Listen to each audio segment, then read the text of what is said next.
emergency detention in which he had come to Austin to the Mosaic Church. Mosaic Church, located at 12675 Research Boulevard on March 7th. They had called in saying that Mr. James was experiencing what they thought to be was suicidal ideations. Officers responded up there and took him into emergency custody due to him being a danger to himself and or others. Up until that point, and since then, we have not had any involvement with Mr. James.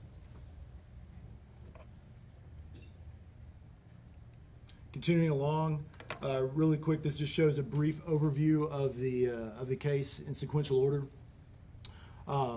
Again, like I said before, this series of murders and the investigation span numerous counties, starting in Bexar County and continuing up here to Travis County.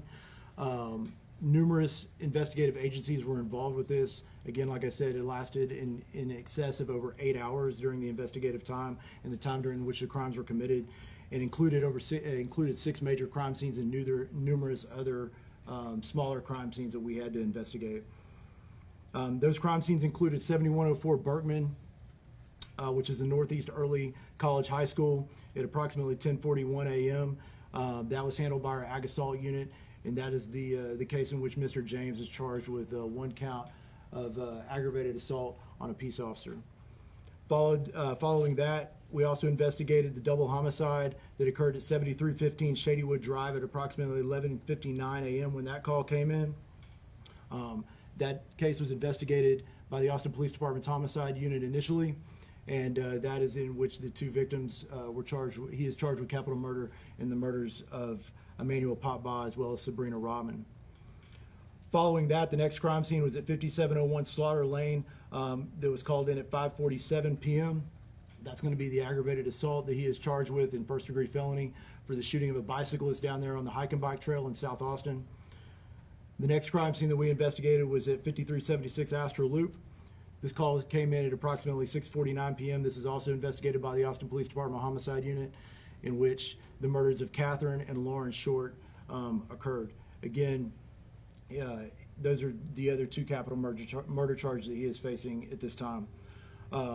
In addition, at that scene was also whenever officers responded and he engaged police officers, injuring one of our police officers, and that is also where he is looking at another charge for aggravated assault on a police officer. The investigations culminated after he fled from police and was involved in a collision at SH-45, the intersection of SH-45 and FM 1826, which he was quickly apprehended thereafter at 7:10 p.m. whenever this occurred. During the course of the investigation that has occurred after 7:10 p.m. and later into that night, we were made aware of possible relationship of Mr. James to 6403 Port Royal Drive down in Bexar County. We initiated a check welfare with Bexar County Sheriff's Office to conduct a check welfare down there, and that is when they located the last 2 victims. He has not been charged with their crimes at this time. The investigation into their murders is still ongoing. This time, I'm going to hand it over to Detective Brandon Solis to talk about our first scene. Good afternoon. My name is Detective Brandon Solis with the Austin Police Department Aggravated Assault Unit. Name is spelled B-R-A-N-D-O-N-S-O-L-I-S. As Sergeant Kovac stated, I'll be discussing the incident that occurred on the campus of Northeast Early College High School on December 5th, 2023. At approximately 10:43 a.m., Austin 911 received an emergency phone call stating that an AIC officer had been shot and EMS was on the way. Initial information provided to Austin 911 indicated that the injured AIC officer was located on the grounds of Nelson Field. However, the information was corrected to indicate that the officer had actually self-rescued himself and was located at the EMS station located at 7200 Berkman Drive. The AIC officer in question was identified as Sergeant Val Barnes, a 28-year veteran of the Austin Independent School District Police Department. Sergeant Barnes sustained 2 gunshot wounds, 1 to each leg. Upon arriving at the EMS station, he was found to be attempting to put a tourniquet on one of his wounds. Austin EMS treated him and transported him immediately to Del Seaton Medical Center, where the wounds were determined to be non-life-threatening. At approximately 10:46 a.m., information continued to come in to Austin 911 that provide at least 3 suspect descriptions and 2 vehicle descriptions. Beyond those descriptions, the only information that could be corroborated was that the suspect fled the scene from the Northeast Early College campus, southbound through the parking lot onto Athletic Drive and into the area of 290 and Cameron. At approximately 10:56 a.m., the Austin Police Department Aggravated Assault Unit was made aware of the incident. The Austin Police Department Aggravated Assault Unit is charged with investigating crimes against peace officers within the city limits of Austin. The Ag Assault Unit responded to the scene. As the Ag Assault Unit was responding at about 10:57 a.m., responding officers that were headed to the campus to assist located a subject at the area of U.S. Highway 290 and Cameron Road. Based on the information that was had at that point, that subject was detained. However, it was determined quite quickly that the subject was not involved and released immediately. At approximately 11:09 a.m., the Aggravated Assault Unit detectives made the scene and began coordinating with our AISD partners with regards to the investigation. At this time, there were several local, state, and federal law enforcement agencies that had already descended onto the campus and were assisting with the actual lockdown and securing of the school. Based on the on-scene investigation, the following was determined to have occurred with regard to the shooting of Sergeant Barnes. At approximately 10:38 a.m., the suspect was captured on AISD surveillance cameras entering the parking lot. Witness cell phone video that was provided to investigators later on showed that at approximately 10:40, the subject was seen running after firing the shots at Sergeant Barnes. Those shots were, based on the timestamp, was about 10:41 a.m. Sergeant Barnes was traveling eastbound through the parking lot, headed for Athletic Drive. As Sergeant Barnes made a turn to head southbound through the parking lot, he encountered the suspect, at which point the suspect was startled. The suspect immediately pulled a handgun and fired several rounds at the patrol vehicle that Sergeant Barnes was in. Based on the violence of action and the immediacy, Sergeant Barnes was unable to take action, but instead evacuated himself from the situation and drove to the EMS station. As stated previously, the subject was last seen running southbound through the parking lot towards Athletic Drive and then towards the Cameron and 290 road, US 290 highway and Cameron Road. The suspect was said to have run to a small gray Nissan, unknown make, which was used to flee the scene. Based on the different suspect vehicle descriptions and suspect descriptions, there wasn't any corroborating information at the time. However, several witnesses were able to be secured by AISD prior to the Ag Assault Unit's arrival. Those witnesses were able to provide a more detailed description, which was described as a white male of muscular build, bald with facial hair, 6 foot to 6'4", between the age of 30 and 40 years of age. The surveillance video provided by AISD was able to narrow down the vehicle description to a gray Nissan Versa. Also on scene, several shell casings were recovered. At that point in the investigation, there was no information or no indication of what the motive was, nor was there any indication of why the suspect was on the campus, on the Northeast Early College High School campus. From this point on, Aggravated Assault Unit detectives continued the investigation into the late hours as the rest of this developed. Once there was enough information developed throughout all these cases, there was enough to charge the suspect in this case with aggravated assault on a peace officer, a first-degree felony. At this point, I'll turn it over to Detective DeLuna to discuss the next sequence of events.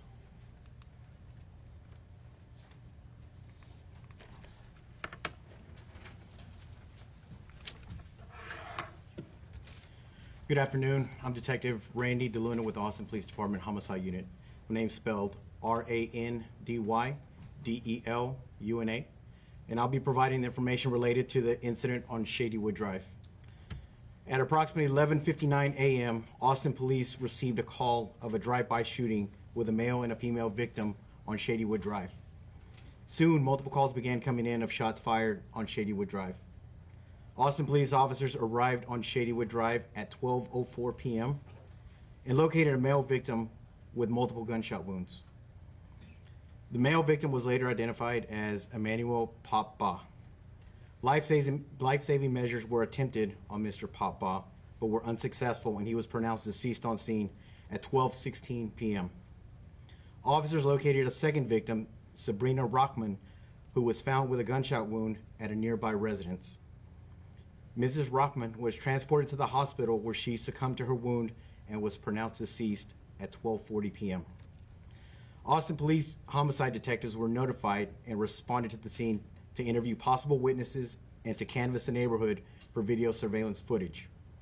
As the investigators checked the area, many residents were not at home during that time period, and the video footage that could be obtained was of poor quality. Detectives received various descriptions of the suspect, making it difficult to determine whether a person observed on video was a witness or a suspect. After several hours, detectives were able to make contact with more residents returning home for the evening and were able to find better video footage. What we learned through the initial video review, which was within minutes of arriving on scene, Mrs. Rockman left her residence pushing her infant child in a stroller, walking south on Shadywood Drive.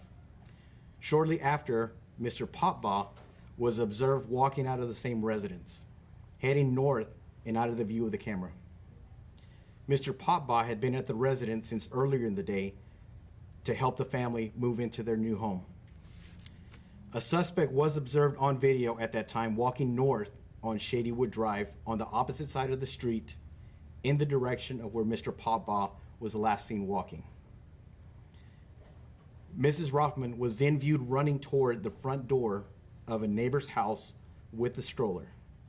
A dark SUV appeared in the video, traveling south on Shadywood Drive at a high rate of speed. The dark SUV stopped in front of the house where Ms. Rockman and her child were last seen. The suspect exited the dark-colored SUV and ran towards the front door of where Ms. Rockman was at. The suspect is seen on video returning back to the dark-colored SUV and leaving the scene at 11:58 a.m. The child was not injured and taken to the neighbor's house and later reunited with the father. Through the course of the investigation, a dark-colored SUV was identified that showed belonging to Mr. Popbaugh. The subject viewed walking on the sidewalk when Mrs. Rockman left her residence appeared to match the same suspect exiting the dark-colored SUV and approaching her. I'll now turn it over to Detective Spittler.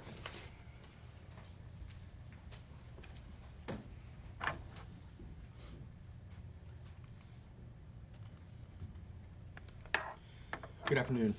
My name is Detective Richard Spittler, and I will be the lead investigator on this case. The spelling of my name is Richardspittler. On December 5th, 2023, at approximately 5:47 p.m., APD officers responded to a shooting call at 5701 West Slaughter Lane. Upon arrival, officers located a male with a single gunshot wound. The victim advised he was cycling on the Slaughter Creek Trail when someone shot at him. The cyclist described the suspect as a white male wearing a burnt orange t-shirt, long pants, and either a hat or a bandana. At approximately 5:48 p.m., Air 1 assigned to the call and responded to the area to search for the suspect, but no one was located. Air 1 stayed in the area for approximately 25 minutes until they had to refuel. Multiple officers remained in the area to search for the suspect. The cyclist was transported to the hospital to receive medical treatment. The location of the shooting was not initially located by responding officers. Based on the initial description given by the victim, it did not appear as though this incident was related to the AISD officer shooting or the double homicide at 7315 Shadywood Drive.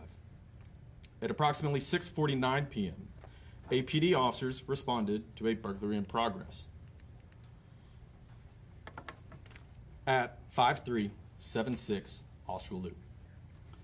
The caller advised he reviewed a motion notification received from his surveillance system and could see a male wearing a jacket kicking in the back door to his residence. The caller also stated his wife and daughter were currently at home. Due to officers already being in the area for the previous shooting, the first officer arrived on scene within 2 minutes of the call being received. The first officer on scene observed the suspect inside of the residence. The suspect was seen by that officer exiting the back of the house, and the officer went around the residence to the fenced-in backyard. As the officer entered into the backyard, the suspect shot at the officer, striking him multiple times. The suspect ran to the detached garage and stole the homeowner's 2015 Acura. Additional officers witnessed the Acura driving at a high rate of speed in the 11400 block of Escarpment. Officers attempted to initiate a traffic stop on that vehicle, but the suspect refused to stop and a vehicle pursuit was initiated. The suspect went westbound on South Highway 45 and attempted to turn northbound on FM 1826. The suspect lost control while turning and crossed over FM 1826 into oncoming traffic and crashed into a passing motorist. As officers were exiting their vehicle, the suspect immediately exited the stolen Acura and raised his hands in the air. The suspect was compliant with all commands given by arresting officers, and the suspect was identified as Shane James.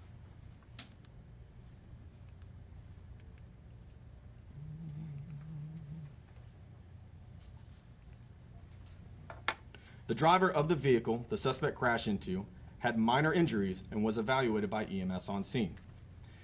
While the pursuit was ongoing, additional officers responded to 5376 Austral Loop to search the residence. Upon entering, officers located 2 females with gunshot wounds to their person. The females were identified as Catherine and Lauren Short. Video surveillance later confirmed the same person who forced entry into the residence was the same person officers arrested after the vehicle pursuit. Shane was also positively identified as being the person observed on surveillance footage in the neighborhood on Shadywood Drive. I will now turn it over to Sergeant Sexton.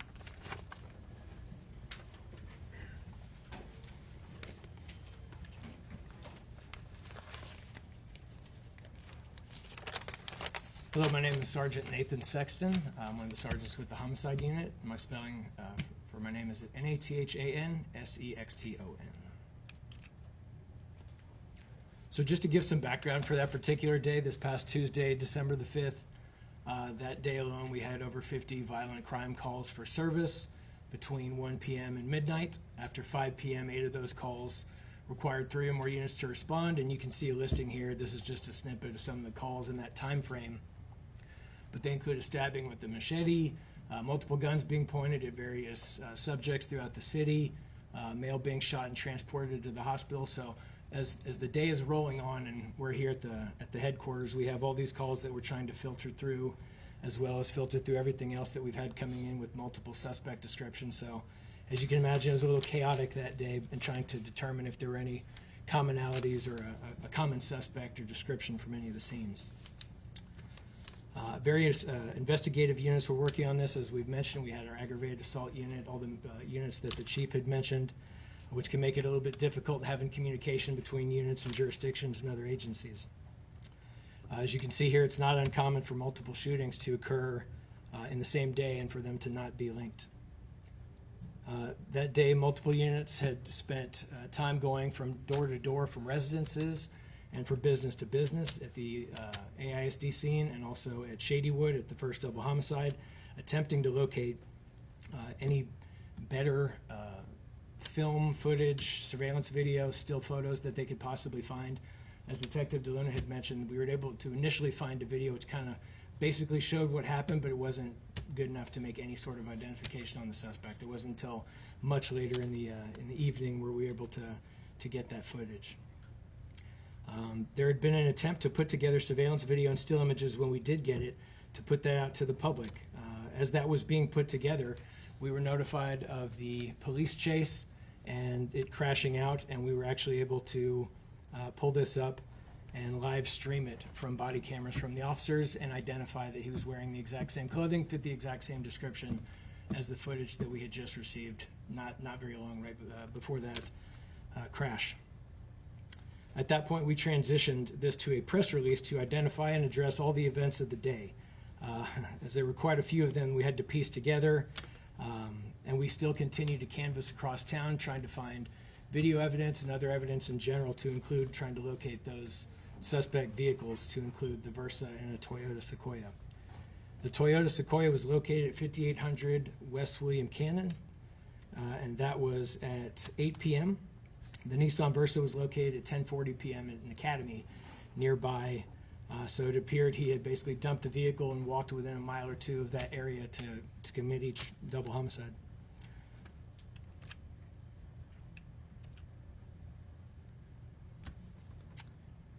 As soon as he was identified after that crash and we were able to get a positive identification for Shane James, our intel unit led that research, trying to immediately find family of James to see if there was anyone we could do a check welfare for. Obviously, with the incidents of the day and how many violent crimes and brutal murders had been committed that day, we wanted to check on them. So we were able to contact the Bexar County Sheriff's Department. Shortly after James' identification, they were able to get in a call for service at approximately 7:43 p.m. in Bexar County. It was shortly after this that they were able to call us back to let us know they had located 2 subjects inside the residence deceased.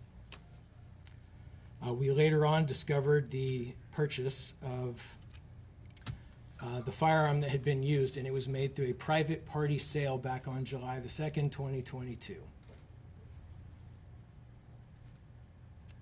Just for some background, it was not until Friday, December the 8th, that we were actually able to put all this together, every single scene ballistically, matching every scene to include Port Royal, Berkman, Shadywood, Slaughter Lane, and Austria Loop. And that same day, Friday, December the 8th, is the day that the rest of the charges were filed to make all 7 charges.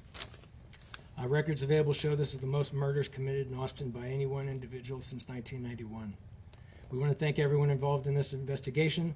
It can often take days or weeks to try to piece together information coming in from various sources when you have multiple agencies, different units investigating entirely different crimes. And I really commend all our investigators and talking to each other and having that communication to put it together in the same day within 8 hours. The diligence of these investigators is what led us to the identification and arrest of Shane James in this case. This time I'd like to turn back over to Chief Henderson.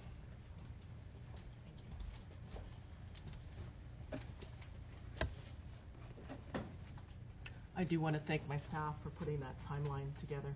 I do know that that was quite a bit of time to make sure that we could clearly outline to the public the exact series of timeline, what we knew at what time. So thank you for that. It's very important.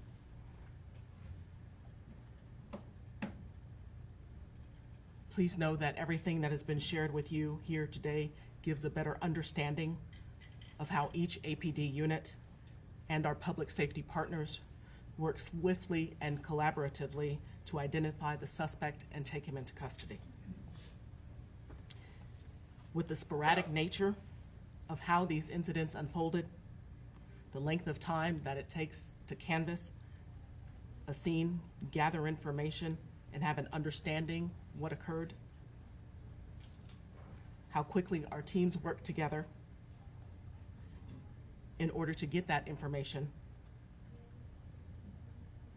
and bring resolute as soon as we took the suspect in custody is impressive.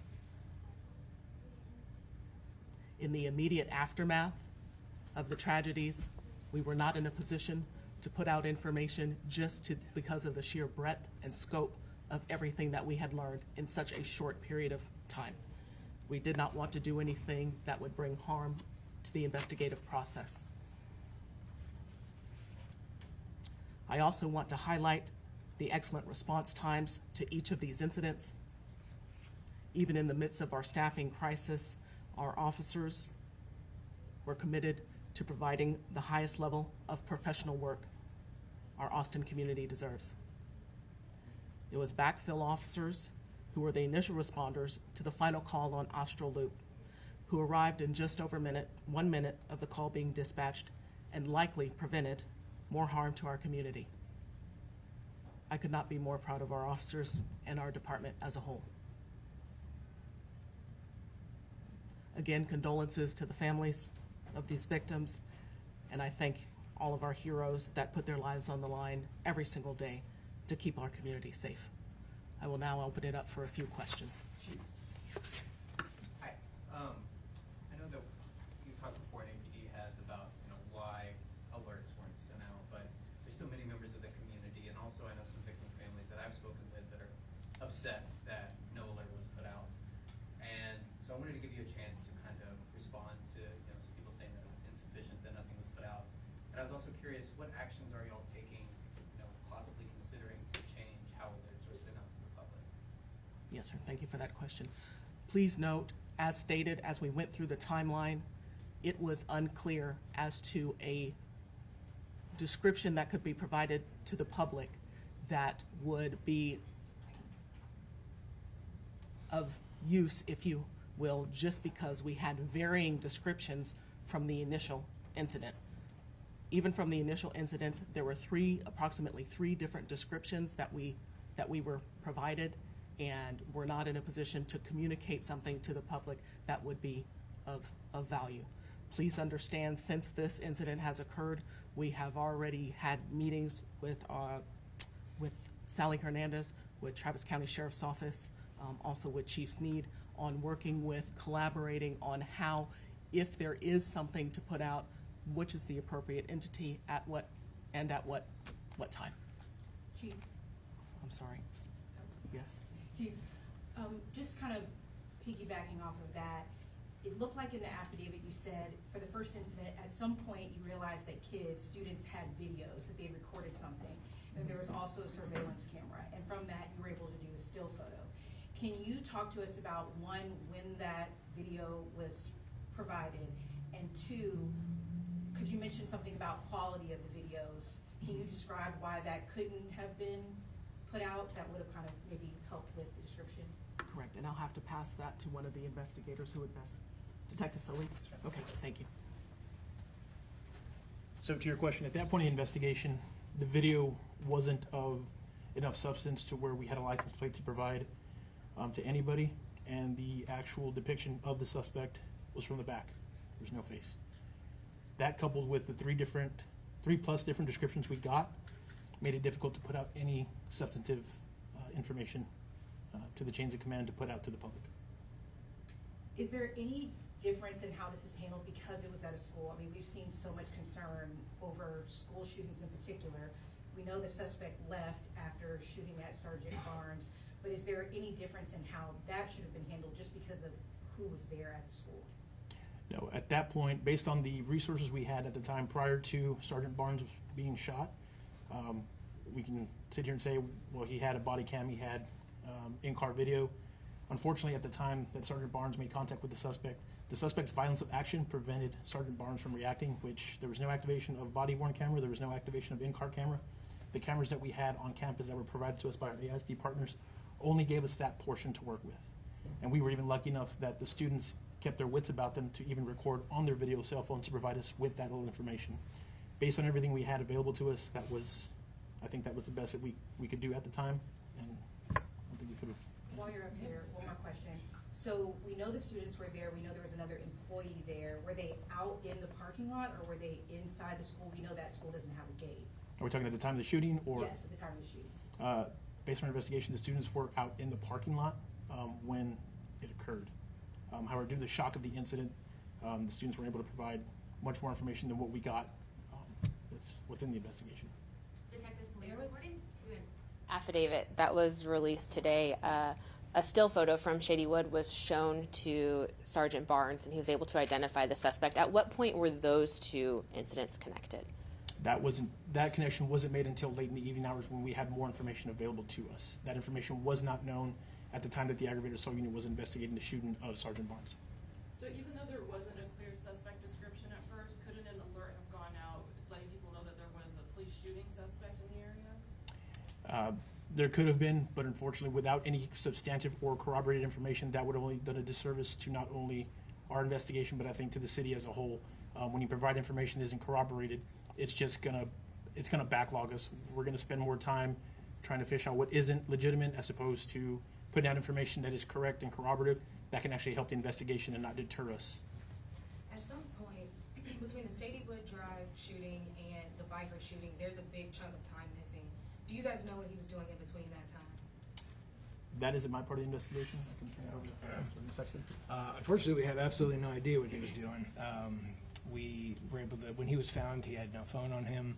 So there's approximately 6 hours of time that are unaccounted for. How are officers communicating with each other in that time? Just a lot of phone calls going back and forth. People at various scenes going, like I mentioned earlier, just going door to door. A lot of folks back here at the headquarters kind of coordinating. And like I said, there's just so many different units and agencies, but lots of phone calls being made back and forth. Did I understand correctly that the chief said you were preparing a press release in that time, and then the shooting on West Lauder Lane the We're trying to shoot. make a statement? That's correct, yes. So would that be a staffing issue if there had been more people at Austin Police? Would you have been It able was, to- no, unfortunately, that was just the timeliness of everything. By the time we were actually able to put together Sergeant Barnes' identification and get usable photo and videos to be able to put something out, it should also be noted that during the investigation, there were multiple theories that this was potentially targeted, that the first victim was targeted, and that these were not random attacks, which would have led the investigation in a different way. If this person had specifically targeted that family, for example, that would have potentially changed the approach. But we didn't know that they were random until much later. Has he said a motive? No, he chose not to speak. What can you all say about the purchase of the gun? Was it purchased by the suspect? Correct. Yes, and in that case, when it's a private individual sale, there's just less checks essentially, and one individual selling it to the other. Do you know anything else about the 2018 incident with APD? Just what Sergeant Kovac had mentioned, that he had traveled up here from the San Antonio area and gone to a church where he ended up getting committed. When you talk about, to what you were saying earlier, when you talk about ways that you guys are evaluating your own process, how you decide when an alert needs to come out, we know there are laws that are passed that kind of determine the guardrails on when you can request this from DPS. Are there, based on this situation, any changes that you would suggest to make this more effective, more helpful to you all? Based on the requirements of that law, the thresholds were not met in order to institute that type of alert. At the time of the initial incident, there was no indication that there was an ongoing threat to the public. And as stated, it wasn't until hours later that we were able to tie that same suspect to that incident. Do you know what time you guys tied it together? Like roughly what time it was? That was in the evening time, Evening. on the same day. Chief, you mentioned being satisfied with police response times. Can you explain to us what the department was experiencing behind the scenes given the staffing constraints? Did APD staffing challenges affect response to any of these incidents? In these incidents, it does not appear so. We are still in the midst of a staffing crisis, but like I said, the professional nature of our police officers that work here, they power through even though we are at critical staffing levels. So again, I do want to commend my officers, our backfill officers, and our detectives, and everybody that work so hard. Their dedication and vigilance is impressive. During the press conference that day, Bexar County was pretty critical of you guys, just kind of saying that you guys weren't being transparent. How do you feel about that? Do you have a response to that? And how is the relationship working between you two now? Yes, ma'am. Please note at the time of the incidents that occurred in Austin, like I said, we were unaware of who the suspect was or that he even had connections to Bexar County. It was not until after the suspect was taken into custody, identified who he was, and it was with the foresight of our detectives who said we should probably do a welfare check, and it was at that time that it was discovered that there were two deceased persons in Bexar County associated with the suspect taken into custody. We'll take two more questions. When it comes to Sergeant Barnes, and I don't know if Chief Sneed is the person to ask this, but when it comes to Sergeant Barnes, we know he was shot in both legs and then self-evacuated. What was the communication between him? We know he's just kind of he's a roving officer supervising. What was the communication between him and the other officers at the school who are now on lockdown and trying to figure out what's going on? I need to make sure I understand your question. Would you repeat your question? Yeah, when he took on fire and was shot in both legs and then had to self-evacuate to make sure he got medical assistance, what was his communication to the officers stationed at the school at that time? The communication that he had given came out that officer down, officer needs assistance, officer shot. That was the last communication that I recall hearing Sergeant Barnes give. There were our officers that responded to the EMS station where he self-evacuated and started administering first aid, placing tourniquets on. They had to place a second tourniquet on because it was excessive bleeding at the time. So I don't know if there was a lot of information that was being exchanged at that point in time. They were more concerned about saving his life. Is there anything you can talk to us? Obviously, you guys are dealing with new safety requirements from the state. Is there anything you can talk to us about how this situation, as you all have reflected, are y'all making any changes? Or is there anything that you fine-tuned after dealing with the situation? Well, as you know, and you pointed out, obviously, we don't have prison gates up around our schools, and so it's an open campus concept. So obviously, there are people, this individual just walk onto campus. We ask our officers to be vigilant on the perimeters of their campus. We use video cameras when possible to try and monitor the activities that are going on in and around the campus. So nothing specific at this particular point. Chief, this is for you. Do you guys Final question. I was gonna say, do you guys plan to release any video from any of this? It's an ongoing investigation, so we're not sure. We can't speak to that yet. Okay. Thank you all for joining us.